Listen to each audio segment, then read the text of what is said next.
On my most spoken languages you've never heard of video, I got a lot of comments from Bengali speakers expecting the language to be on that list. And in hindsight, they're right for assuming so. It's the 7th most spoken language worldwide, with about as many speakers as French, Russian, and Portuguese. And while lots of people have heard of it, hardly anyone talks about Bengali, and even fewer people end up learning it. Which is a real shame, because Bangla is a very cool and fun language. One of my favorite Indo-European languages, in fact. So I'm gonna make it up to my Bengali-speaking viewers by not talking about it. And instead, I'm gonna be talking about the closely related Assamese, which isn't just a cool language, but an awesome one. That's right, this entire video only exists because of a pun. Assamese is an awesome language in the awesome Indo-Aryan branch of Indo-European, and is spoken primarily in the awesome Indian state of Assam. Wait, what do you mean it's pronounced Assam? Within Assamese, the language is called Oromia, and it's a part of the eastern zone of the Indo-Aryan family, and is the easternmost Indo-European language if we don't count Russian, which, Russian, you're basically cheating. The states in northeast India are all extremely linguistically diverse, featuring many languages from families like Sino-Tibetan, Austroasiatic, Indo-European, and more, on top of there being low mutual intelligibility in the region. So in the states of Meghalaya, Nagaland, Arunachal Pradesh, and of course Assam, Assamese is used as a lingua franca between the many ethno-linguistic groups. Isn't communication just awesome? There's also an Assamese Creole called Nagamese, spoken in Nagaland, and an Assamese Pidgin called Nephamese, spoken in Arunachal Pradesh. On top of the standard language, Assamese has quite a bit of dialectical variation, which is also awesome. The phonology of Assamese is awesome too. There's only about 23 consonants, which is much fewer than most other Indo-Aryan languages, which typically have between 30 and 45 of them. Assamese retains the four-way distinction between voiceless, aspirated voiced, and murmur plosives found in most South Asian languages, but many other sounds have merged. The retroflex consonants merged with the alveolar ones in Assamese, and the palatal series was lost, with ch and ch shifting to sa, and j and j shifted to z, which is a rare phoneme in native words in South Asia, as are velar nasal nga and velar fricative ha, which also appear in the language. The old sibilants sa, sh, and sha all merged like they did in Bengali, before all shifting to kha, except in consonant clusters where they are still pronounced sa. This sound change is comparable to Spanish, where post-alveolar fricative sh shifted to kha. Despite Assamese having consonants wa and ya, they are very rare and marginal within the language. There are 8 vowels, a, e, I, o, u, and u, which all have corresponding nasal forms. Assamese vowels are distinguished purely on vowel quality, and not at all by length, which is non-typical for Indic languages. Assamese has an interesting set of diphthongs, and diphthongs are awesome. Vowel harmony is also awesome, and it occurs in Assamese. This isn't your full-blown vowel harmony like in Finnish or Turkish, but when roots are followed by suffixes starting with either I or U, then the vowel quality changes. S shifts to A in these contexts, all shifts to O, and U shifts to U. And after the suffixes Ia and Ua, A shifts to O, and sometimes E. It also seems that the phonemes A and O, while they do occur on their own, rarely do so without vowel harmony going on. Assamese is written using the Bengali Assamese script, which, as you can guess, is used to write Bengali. And Assamese. And Kokborok, bet you didn't guess that one! The writing system is a Brahmi-derived abugida, and abugidas are awesome. No, unironically, I absolutely adore abugidas.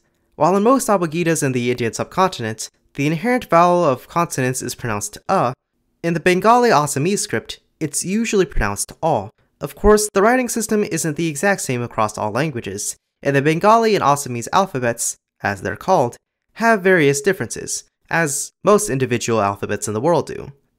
Assamese is a head-final language, with SOV word order, postpositions instead of prepositions, and adjectives come before the nouns they modify. Now, many languages in East Asia have these things called classifiers, which have to be paired with number words in order to count nouns from specific categories, from Chinese to Japanese to Thai and Indonesian. Assamese also has something similar, called definite numerals. Like classifiers, they change based on the classification of the noun, like for people, inanimate objects, and even more specific things such as a counter for flat things, and one for flexible or long objects. But these classifiers serve an additional purpose.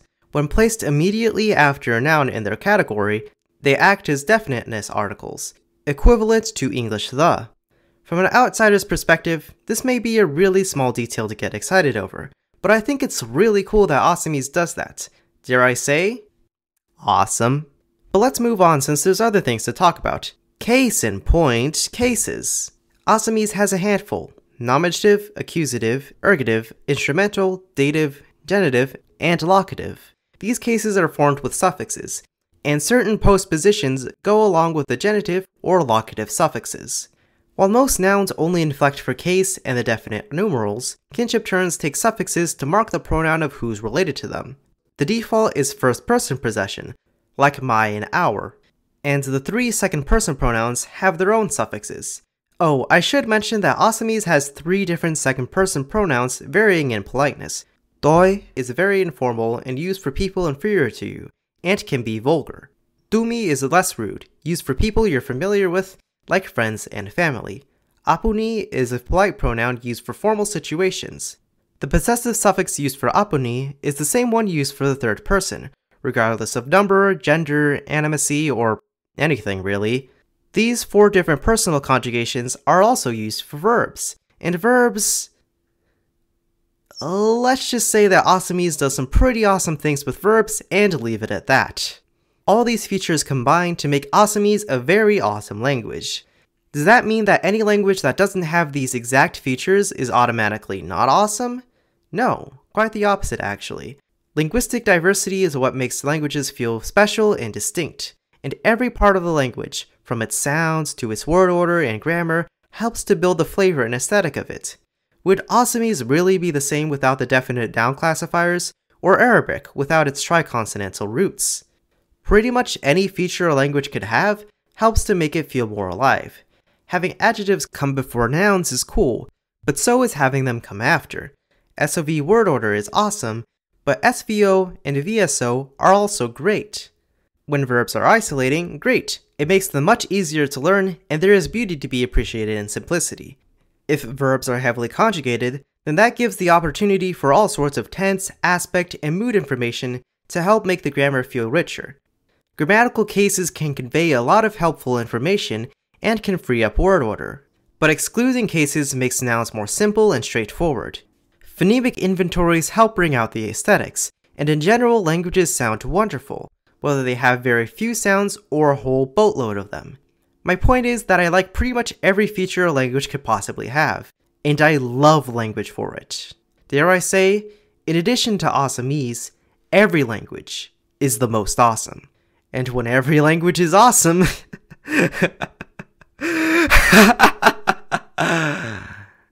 none will be. Which is why we need a sacrifice to make all the other natlangs feel better. A language that is certifiably not awesome. And that language should be none other than Danish. Thank you for coming to my TEDx talk.